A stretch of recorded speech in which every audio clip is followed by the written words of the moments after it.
Welcome everyone. We are today in conversation with Nilesh Shah, CEO Kotak AMC. He needs no introduction, so without wasting any time, let me jump into the conversation. Good morning, Nilesh. Morning. Nilesh, did the budget meet the expectations that you had? Yes, this is a Bahubali budget. With one arrow, Finance Minister has achieved multiple targets. There is path of fiscal prudence with lower deficit this year and target of 4.5 for FY26.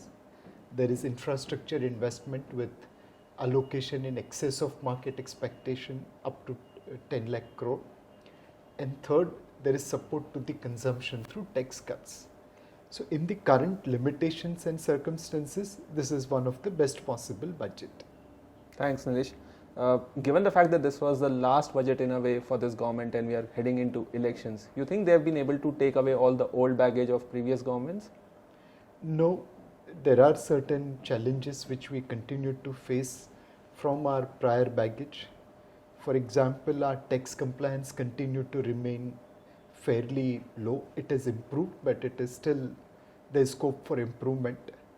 The ease of doing business, we have covered a distance, 39,000 compliance burden removed, but there is still more we can do. So my feeling is that this is a journey. We have covered some distance, but we can't say that we have reached our destination. That's interesting. I think fiscal deficit is the other big thing which always becomes the headline. You think they are going in the right direction and they will be able to control the deficit to the desired levels? Undoubtedly, yes. India is asset rich and liquidity poor. Our fiscal deficit is funded by domestic borrowing. It's like father giving loan to son and son repaying. So that way we are better off vis-a-vis fiscal deficit. And right now the roadmap which government has of bringing fiscal deficit down to 4.5 is credible and achievable. But more than the fiscal deficit, what is necessary is lowering of revenue deficit. If I have to reduce my debt to GDP ratio from about 83% this year, I need to bring down my revenue deficit to almost zero, then only the reduction will happen. We picked up 4 themes from the budget. They spoke about investments in railways in a big way. Infrastructure was the second big focus area. Green energy and agriculture were the other 2 themes. Now these seem a little more long-term oriented investment thesis from the government. Do you think we can catch up to China with this philosophy? So our and Chinese models are different. They are autocratic country. Their execution can be without consideration of citizen.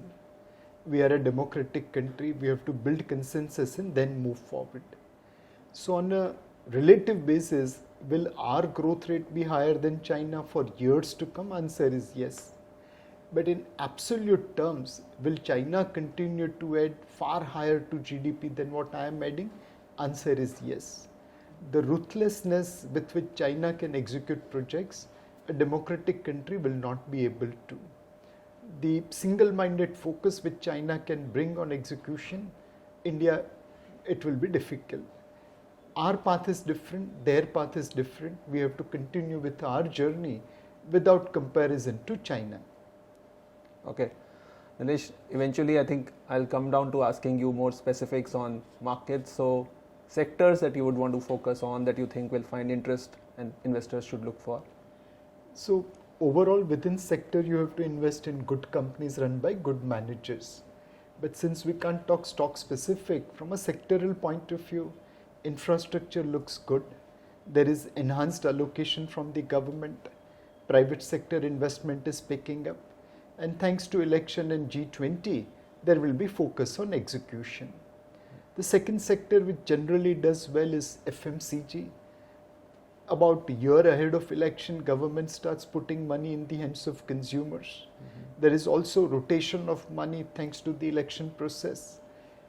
By and large, this money goes to the bottom of the pyramid who forms vote bank. They will go and spend money.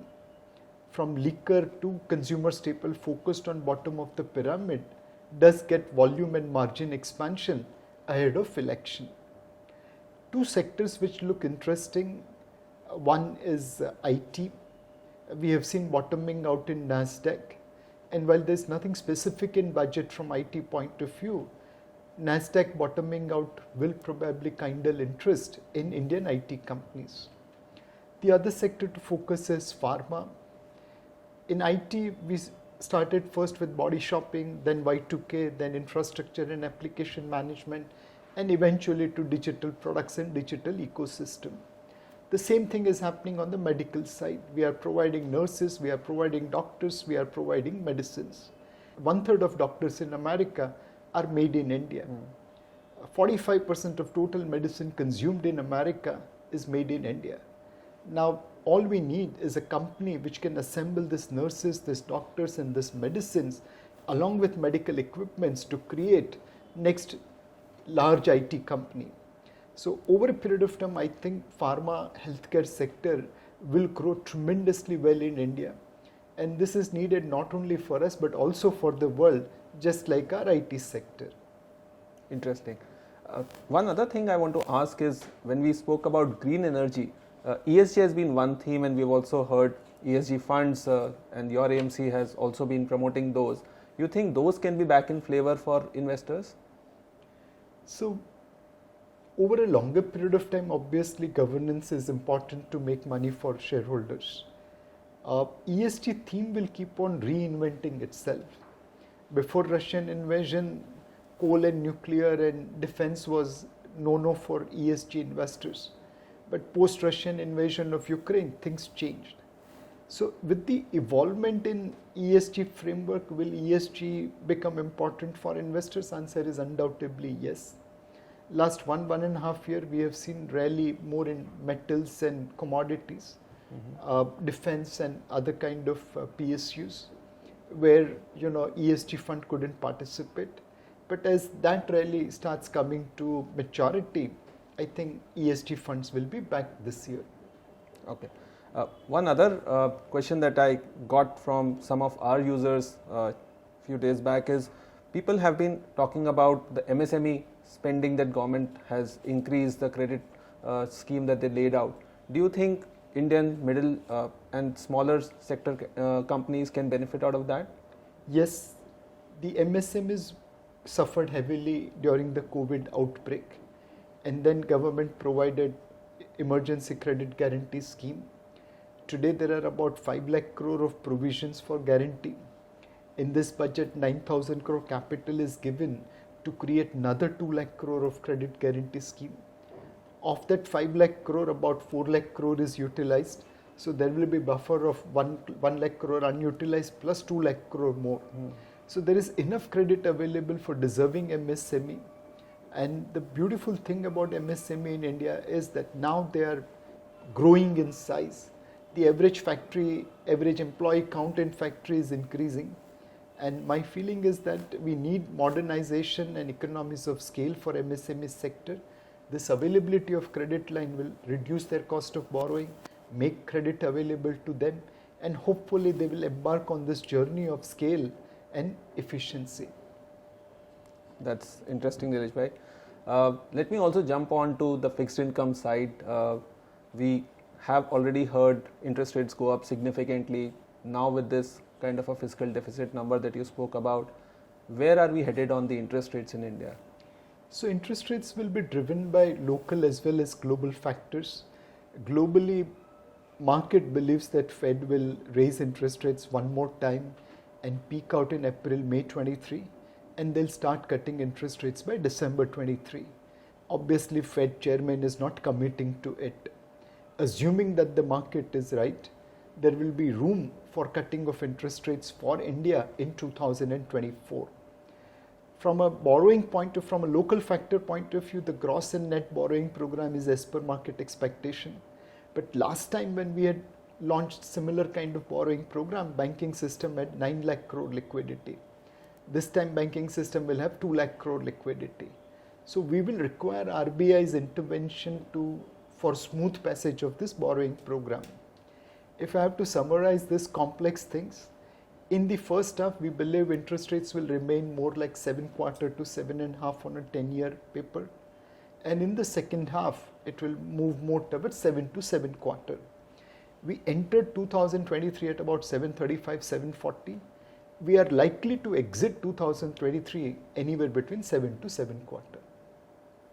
Next 6 months will be the best time for you to accumulate long duration bonds. Interesting.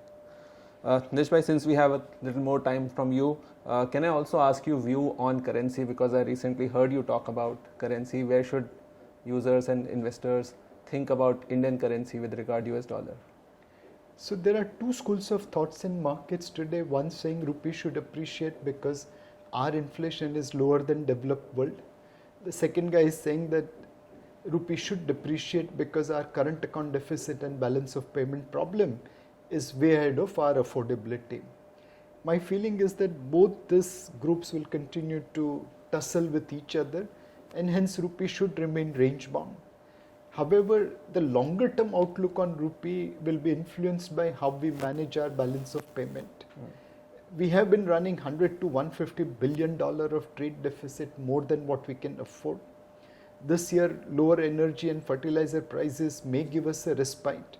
But on a longer term basis, India has to manage its education outflow, coal imports, gold imports, travel outflow, and Chinese imports. If we don't manage them sufficiently, then rupee will depreciate far bigger than what market is expecting today. Okay, I think that summarizes the set of questions, Nilesh bhai. Any parting comments before we wrap up?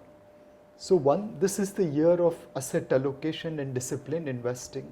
Neither equity nor currency nor fixed income nor gold is going to move in a straight line.